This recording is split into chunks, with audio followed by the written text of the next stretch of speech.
So we're going to start with our favorite shape, the circle, and start off with a head a little high on the paper so that we have room for the body.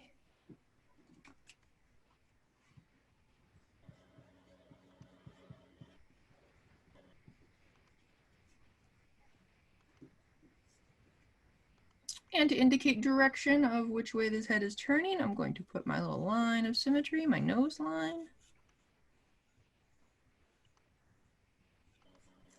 Curving it to the right because my little Griffin is looking to the right. And then I like to have just a little bit of curve on the eye line looking slightly down.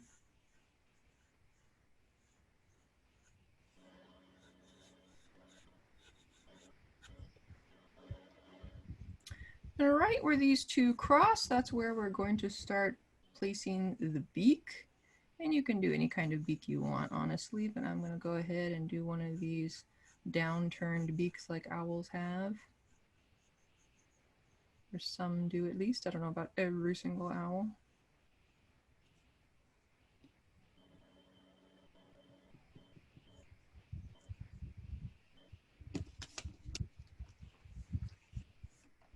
And then I'm going to go ahead and add another line to show that the beak is open.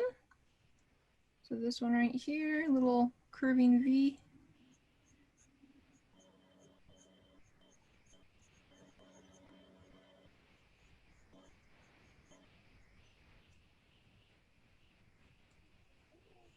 And then one more line to show that bottom part of the beak. Why is this camera not focusing? Let's focus better than that. There we go.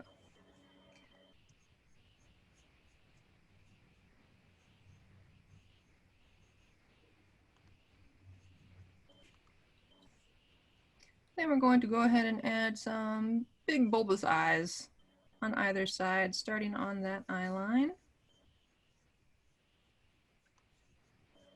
Not gonna lie, I usually think about aliens when I'm doing eyes this big. This one's kind of floating off my sphere, that's okay. We can add some more head a little later on.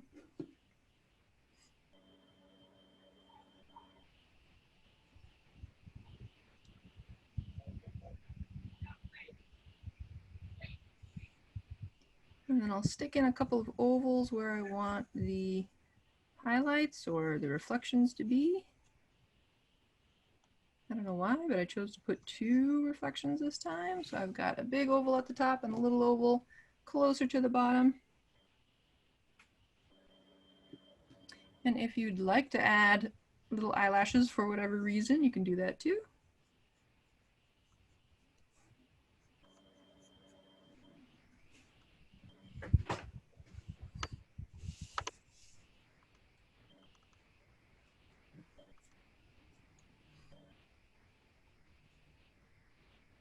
Next, I'm going to add this extra kind of feather fluff, but I'm doing it in a way that I would normally do on a cat, kind of those pointed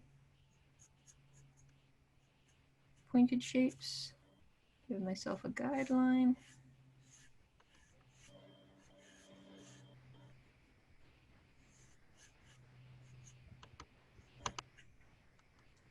And once you're happy with your guideline, you can go ahead and divide it up a little bit into individual feather bumps, getting smaller and smaller as we get towards the center.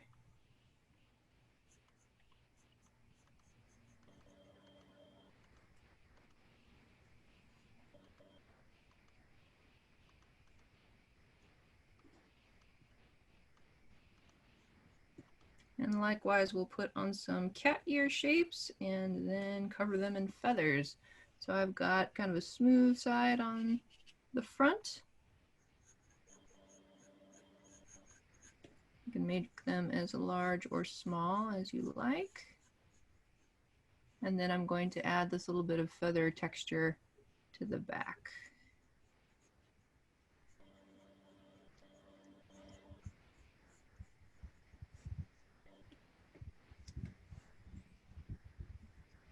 Same Same thing on this one. Going to put a smooth line in front, curve it in the back.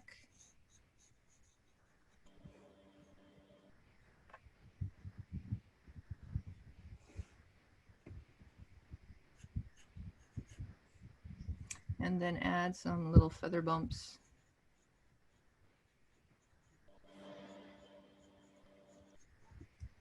If you want to put a few where the ear connects into the head, you can put some there too.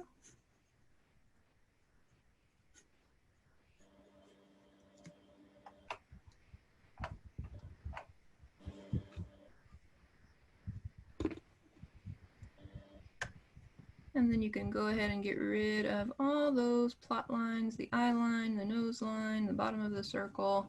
Don't need that stuff anymore.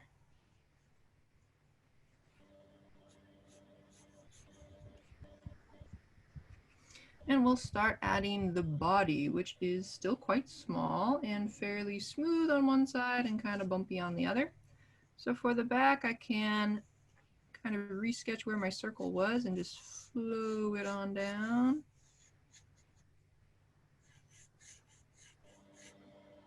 And then in the front, I'm going to add that little bump that'll be the leg. Almost looks like it's in a stocking for Christmas at this point, but not for long.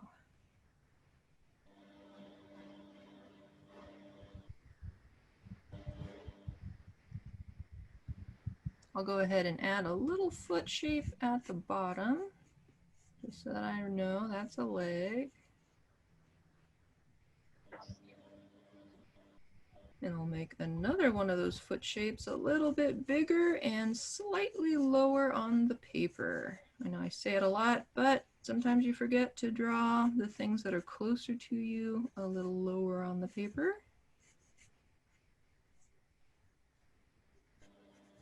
Things that are farther away are going to be a little higher on the paper. Then let's go ahead and add a tail. For this one, I had it just on the ground, but if you want to put it up in the air or you want to put it curling around the other way, that's up to you. I think this time I'll have it curled up a little more like a squirrel, just for fun.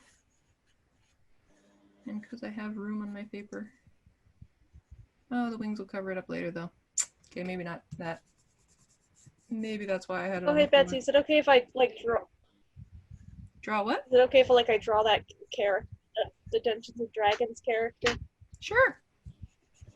Get ready for next class. Although I will tell you that part of next class is drawing our Dungeons and Dragons characters, so if you get sick of it,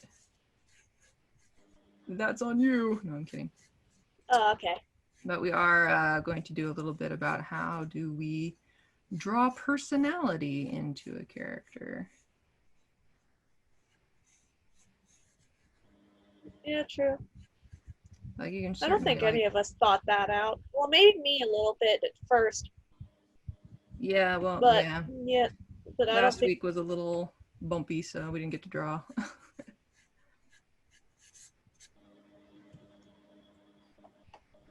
So this week we'll be catching up some.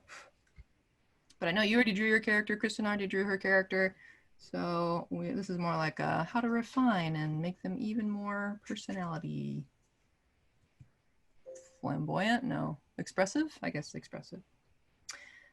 And then I'm going to go ahead and add two little ovals to represent where I want the paws to be coming together. I want one little paw there, maybe another paw a little bit lower. It's also up to you if you want to make the feet look like bird's feet or cat feet. Some griffins have one and some have the other. So if I want the hands to be there, the arms naturally have to connect. So I'm going to give myself a guideline to connect the rest of the arm into the body here.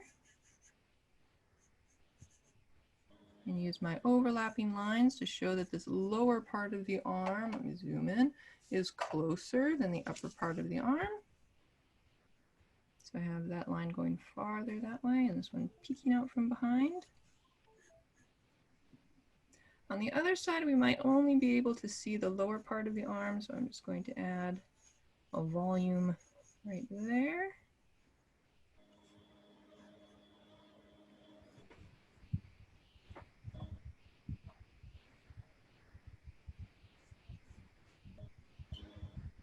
And then we'll start adding some fur texture and some little toesies. I'll do toes first.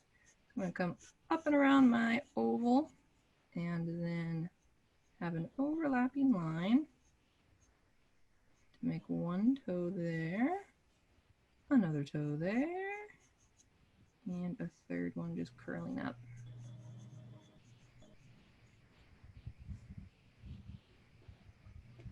You can add some claws if you like. Yeah, I'll do some little baby rounded ones.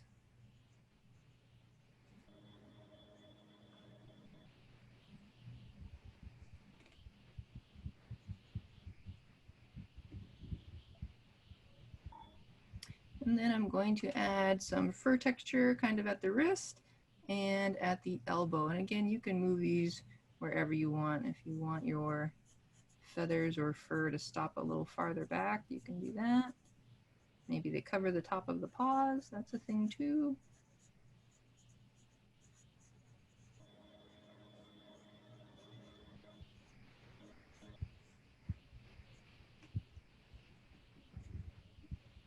I'll also draw some toes on the other paw hiding underneath, so I won't be able to see as much.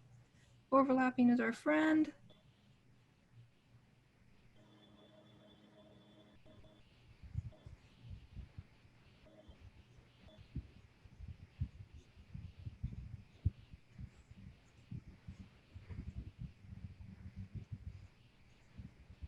And I gave this earlier Griffin a great big triangle of like chest fur or feathers. If you like it, do it. If you don't do it. I'm going to go ahead and do it again.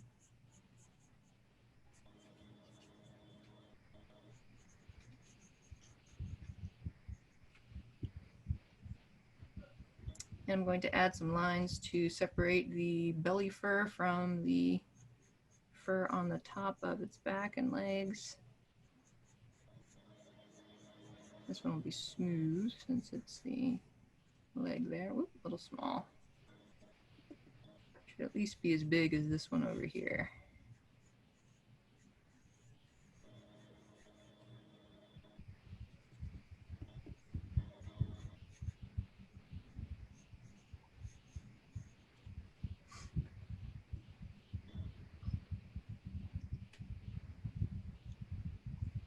I'll separate out some toes for the feet as well.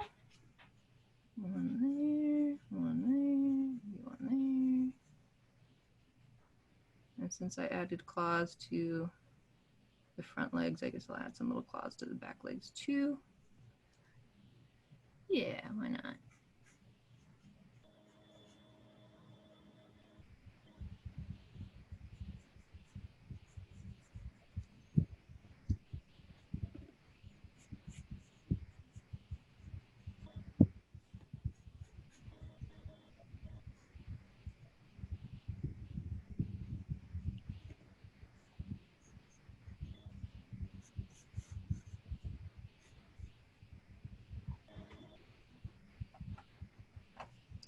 All that's left is wings.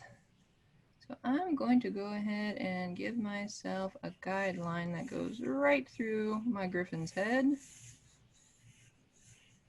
Kind of help me get the wingspan even, or this like first part of the wing. And then stretch out those feathers.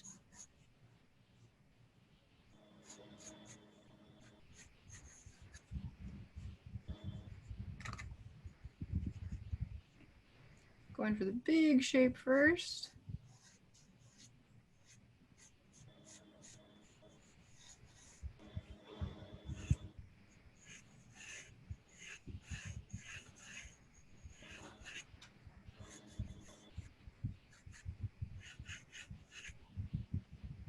And hopefully somewhat even. And then I did really simplified wings with just 2 layers of feathers. If you want to do more, that's fine.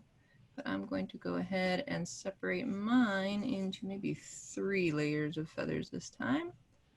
I'm going to give myself some guidelines. Small feathers, medium feathers, and the last one will be the long feathers.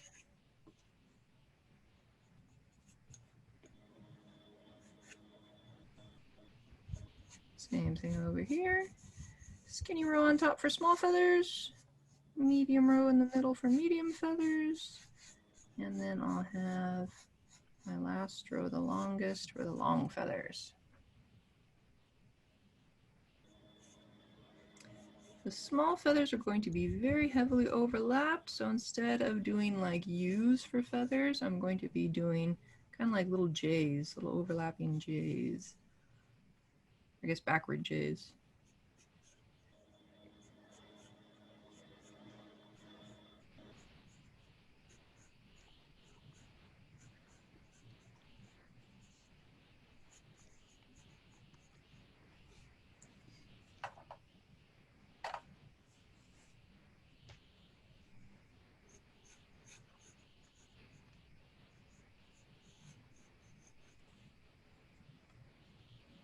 And for the next one, same thing, just a little bit longer. Still overlapping a lot. I know when I was a kid, I used to always draw feathers totally separate from one another, huge gaping holes in between each feather, and I never really thought about how that might affect flight and how it probably wouldn't be very good.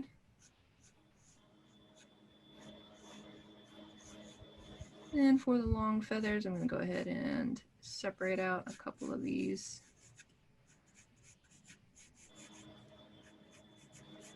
And then the rest, once again, overlapping, overlapping, overlapping.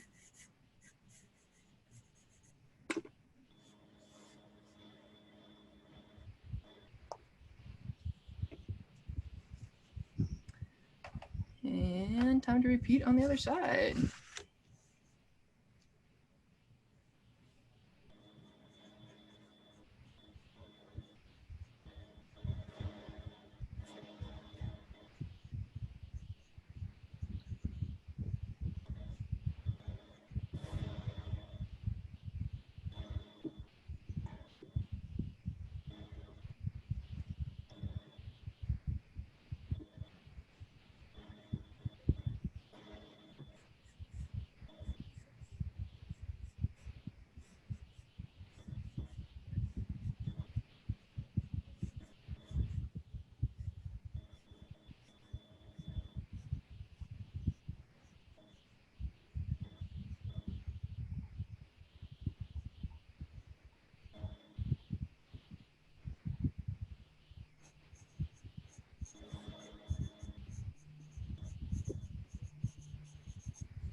And you may or may not want to draw the line that separates the color or any markings that you want to put on your Griffin. That's up to you.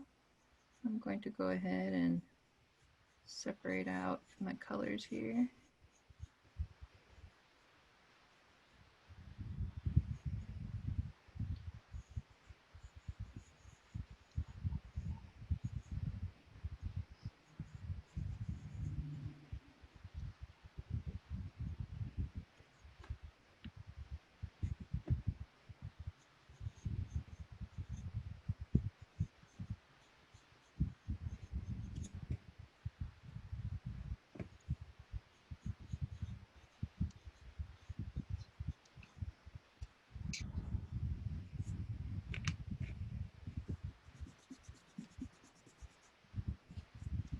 And once you've got your line work pretty much established, we'll go ahead and roll our kneading erasers up like a kneading, or not kneading, a rolling pin. And roll right over that drawing.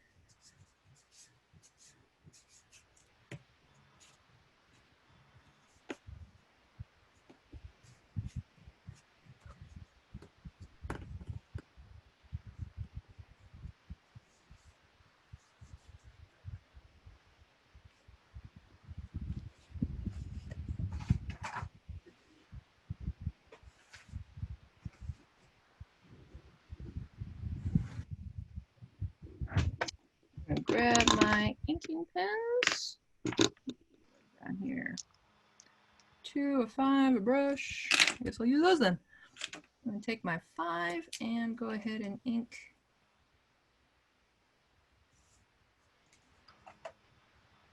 my outside lines, my holding lines first.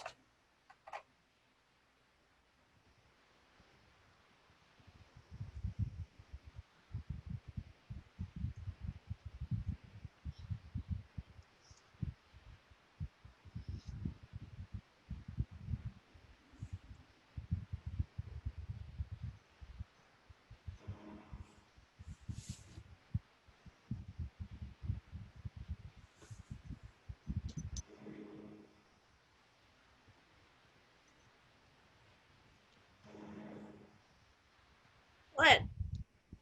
Okay, hi. Yep, hi. Oh, hey, no, no. Sounds like some lap climbing. Crawling over the keyboard. Yep.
About 20 minutes left for us to color our griffins. This time I looked up a picture of an owl. I'm going to take some inspiration from Mother Nature. But if you want to make your griffin purple or rainbow, that's up to you.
I'm just drawing a bunch of expressions with this character, and I'm having a lot of fun.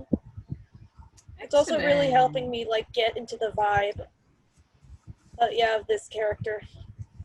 Hey, remember those like 25 expression memes? I think I only did it once in my life. I But it was pretty fun.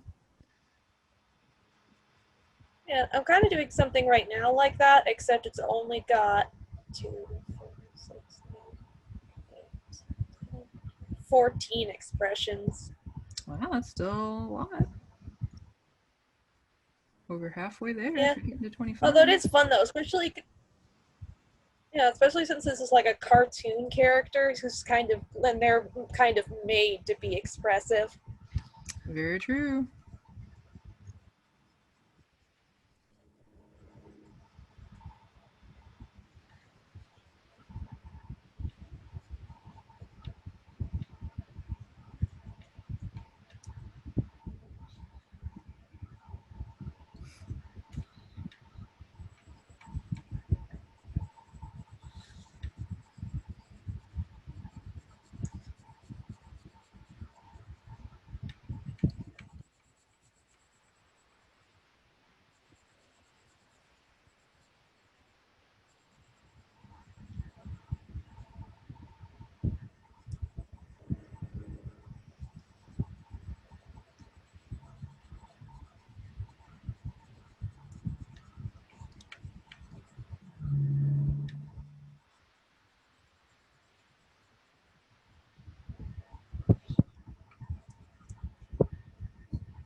About 9 minutes left.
Just 5 minutes left.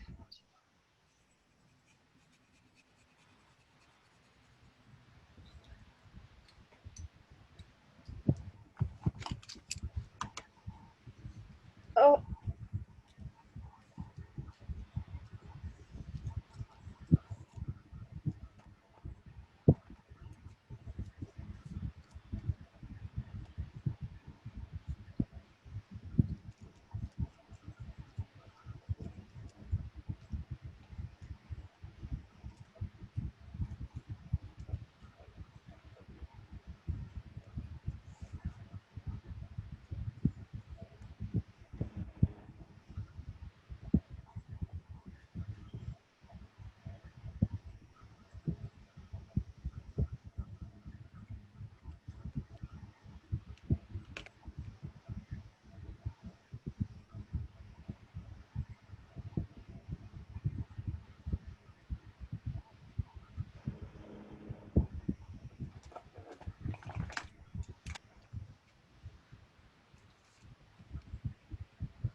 Okay, I gotta leave right now, but I'll be here. I'll be here for next class.